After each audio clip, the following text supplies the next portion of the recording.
Quem é Jesus Cristo para o mundo? Quem é Jesus? Quem é, desculpa a expressão, Senhor? Quem é esse cara que eu ouço falar desde quando eu era criança? Quem é esse homem, esse Deus, esse Salvador? Ó, Jesus vai te castigar, hein? Ó, Jesus vai te abençoar. Jesus já virou personagem de várias formas na boca de muitas pessoas. Mas e para nós? Quem é Jesus Cristo? Abram as vossas Bíblias no Evangelho de Lucas, no capítulo 9, a partir do verso 18. Evangelho de Lucas, capítulo 9, no versículo 18. Lucas 9, 18.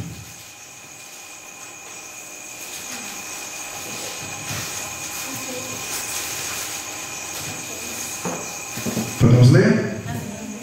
Amém. Estando ele orando à parte, estou no 18, gente, minha lista está embaralhada aqui. Achavam-se presentes os discípulos, a quem perguntou: quem dizem as multidões que sou eu? Responderam eles: João Batista, mas outros Elias, e ainda outros dizem que ressurgiu um dos antigos profetas. Aí Jesus continuou: mas vós, perguntou ele, quem dizeis que eu sou? Então falou Pedro e disse: és o Cristo de Deus. Aleluia. Senhor, eu invoco o teu Espírito Santo para que me dê discernimento e que dê discernimento a toda esta igreja, para que nessa noite entendamos a mensagem que vem do teu coração para o nosso coração, em nome de Jesus. Vamos voltar lá no início, onde Deus andava com os homens, com o homem. Deus passeava com Adão ao cair da tarde no paraíso e conversava com o homem face a face. Oh glória, oh aleluia. Deus falava com o homem no paraíso. Porém, depois que o homem pecou, depois da queda do homem, a situação mudou.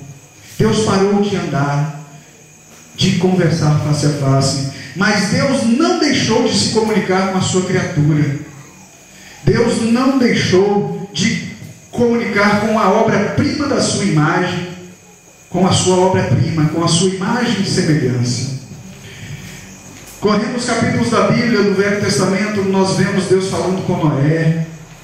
E depois que ele fala com Noé, ele deixa um pacto, ele deixa um arco, que não é o arco-íris, tá, meus irmãos? Porque Íris era uma deusa pagã, e é o que o mundo colocou de nome do arco de Deus, tá? É o arco de Deus, amém? Aquele arco colorido que aparece nas nuvens, e que dizem até que tem um pote de ouro lá onde ele encontra na terra. Isso é quem disse, né? Aquilo ali foi um marco, que Deus fez um pacto com o homem que não mais acabaria com o mundo em águas. Mais para frente nós vemos Deus falando com Abraão. E depois que ele falou com Abraão, depois que aconteceu a história de Abraão, Deus deixou a terra prometida, que manava leite e mel.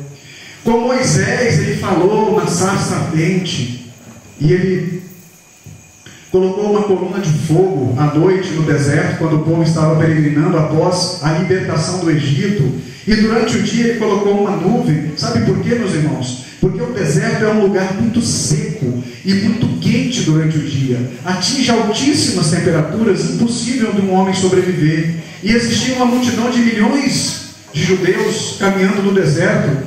Os filhos de Deus estavam no deserto. E Deus colocava uma nuvem para tampar o sol e fazer a fresca para os seus filhos. E durante a noite o deserto é um lugar muito frio. É por isso que não existe vida no deserto, que de dia é quente demais e à noite é muito frio. É um lugar de sofrimento, é um lugar de dor, é um lugar de padecimento. Mas durante a noite ele colocou uma coluna de fogo para aquecer e iluminar o seu povo. Deus nunca deixou de se comunicar com as suas criaturas, com os seus filhos principalmente. Amém? Porque é um Deus de amor. Vários outros sinais da comunicação de Deus com os homens nós encontramos pela Bíblia fora. Me faltaria tempo nessa noite para citar todas as vezes que Deus se comunicou com o homem. Porém, o acontecimento, o maior acontecimento, o mais espetacular de toda a história desde a criação do homem foi o nascimento de Jesus Cristo. Glória a Deus por isso. O mais sublime. Por que isso? Por que Deus veio habitar, o próprio Deus, soberano e eterno, lá saiu do seu trono e veio habitar no meio daqueles que Ele criou? O Criador se tornou em forma de criatura, habitou entre nós. Jesus Cristo, Ele respirou o mesmo ar que respiramos. Ele sentiu fome, Ele sentiu sede, Ele foi tentado, Ele foi humilhado, escarnecido e padeceu pelos nossos pecados. Padeceu pelos nossos pecados. Que coisa incrível, pastor. É além do nosso entendimento. Nós somos criaturas finitas e limitadas, e muitas vezes, na maioria delas, nós não conseguimos entender o ilimitado e o infinito que é o nosso Deus. É aí que entra aquela palavrinha de 2 letras chamada fé. Quando não conseguimos alcançar a grandiosidade de tudo que Deus fez por nós, nós temos apenas que crer. Basta crer, ter fé, que nós alcançaremos a salvação. O próprio Deus pagou o preço pelos nossos pecados, para cumprir a lei que nos condenava. Incrível, né? Deus deu a lei para o seu povo. Só que a lei que Deus deu nos condenava. Nenhum homem, por aquela lei que Deus deu, se salvaria. Porque enquanto não existe lei, não existe transgressão. Faz-se uma estrada nova daqui para a Lagoa Formosa. Faz-se um asfalto lindo, maravilhoso, e não se coloca nenhuma lei, nenhuma placa limitando a velocidade. Significa que qualquer velocidade é permitida? Significa que você pode ir na contramão, você pode ir na mão, você pode ir de ré, porque não existe lei. Mas a partir do momento que se coloca a lei nessa rodovia, a velocidade permitida é 100 km por hora. A lei torna conhecida a transgressão, porque a partir do momento que a pessoa não cumpre a lei, ela transgride. Então a transgressão só é conhecida porque existe a lei. E quando Deus colocou a lei para colocar ordem naquela bagunça que era, Ele colocou a condenação para todos os homens na face da terra.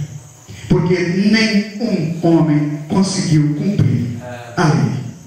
E nós hoje temos esse entendimento. Eu vou contar uma historinha que eu ouvi uma vez. Uma escola particular. Existia uma aluna que era uma excelente aluna. Ela tirava notas ótimas e a diretora gostava muito dela. Mas um belo dia a diretora percebeu que muitos alunos estavam atrasando, os pais estavam atrasando as mensalidades. E a escola estava em dificuldade porque precisava receber as mensalidades. A diretora instituiu uma lei naquela escola. A partir de agora, o aluno que atrasar 3 mensalidades será expulso da escola. No final do mês, quando a diretora foi analisar quais eram os pais, quais eram os alunos que deveriam ser expulsos por atraso, ela percebeu que aquela aluna que ela gostava tanto, aquela aluna que ela admirava tanto, estava vencendo a 3ª mensalidade.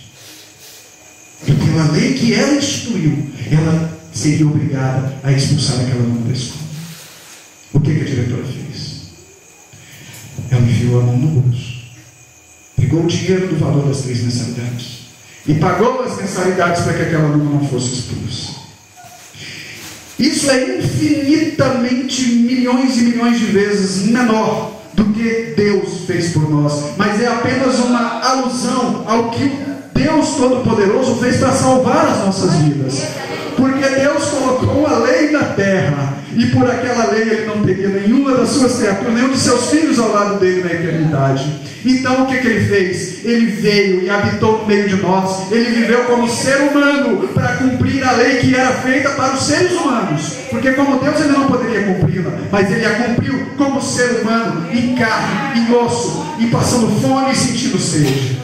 E por Jesus Cristo, e em Jesus Cristo, nós fomos resgatados da maldição da lei, do pecado e da morte eterna.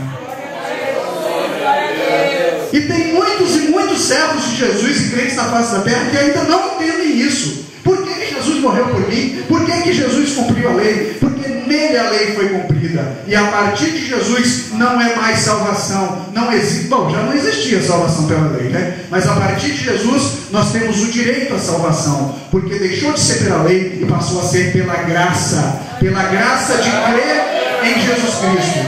Porque hoje, quando eu creio, quando eu aceito e quando eu recebo Jesus como meu único Senhor e Salvador, eu tenho, de acordo com a palavra de Deus, o direito à salvação. De graça. De graça. E é por isso que muita gente não quer. Porque as pessoas gostam muito daquilo que você tem que comprar, daquilo que tem que pagar caro, e não querem o que é de graça. Por que é de graça? Porque Ele pagou o preço na cruz. E nós não precisamos. Amém? Esse é o Jesus Cristo que eu sirvo. Quem crê,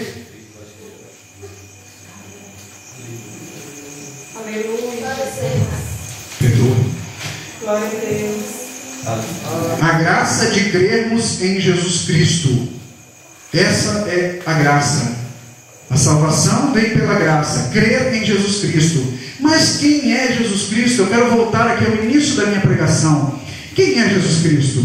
Eu te faço a pergunta que ele fez em Lucas 9:20. E vós, quem dizeis que eu sou? Pergunta aí para o seu irmão. Olha bem no rostinho dele e pergunta assim: quem é Jesus Cristo para você? Não precisa responder. Só faça a pergunta. Quem é Jesus Cristo para você? Vocês sabiam que até os que andavam com ele tinham dúvida? Vai lá em Lucas 9 e leia o capítulo todinho. Até os que andavam com ele tinham dúvida. Mas a resposta de Pedro foi simples e direta: tu és o Cristo de Deus. Aleluia. O dicionário diz que a palavra Cristo é sacrifício. O dicionário bíblico diz que a palavra Cristo é sacrifício oferecido pelo próprio Deus em resgate do homem, o preço pago pelos nossos pecados. Por isso que Jesus é Cristo. Ele foi o único Cristo da humanidade. Amém? A resposta de Pedro produziu um grande impacto na história da humanidade. Milhões e milhões de pessoas desde então testemunham sobre a pessoa e o poder do unigênito de Deus, Jesus, o Cristo. Por que unigênito? Porque ele foi o único filho de Deus. Não foi o único de Maria. Maria teve outros filhos. Tá? A Bíblia diz isso, a Bíblia prova isso. Mas de Deus ele foi o único. E a pergunta que ele fez aos seus discípulos confronta a cada um de nós. Quem você diz que é Jesus Cristo? O que eu quero dizer é o seguinte, pessoal. Não adianta eu dizer que Jesus Cristo é o Filho de Deus, o Salvador, o Altíssimo, o meu Senhor, o meu Salvador, da boca para fora. Esse é o ponto central da nossa pregação nessa noite. As pessoas vão ver quem é Jesus Cristo nas minhas atitudes. O servo imita o mestre. O aluno tem que imitar o professor, ele tem que aprender o que o professor ensina. O aluno lá de karatê, de kung fu, né? Ele tem que imitar o professor, ele tem que lutar conforme o professor luta. Então o servo tem que imitar o Senhor. Eu vou dizer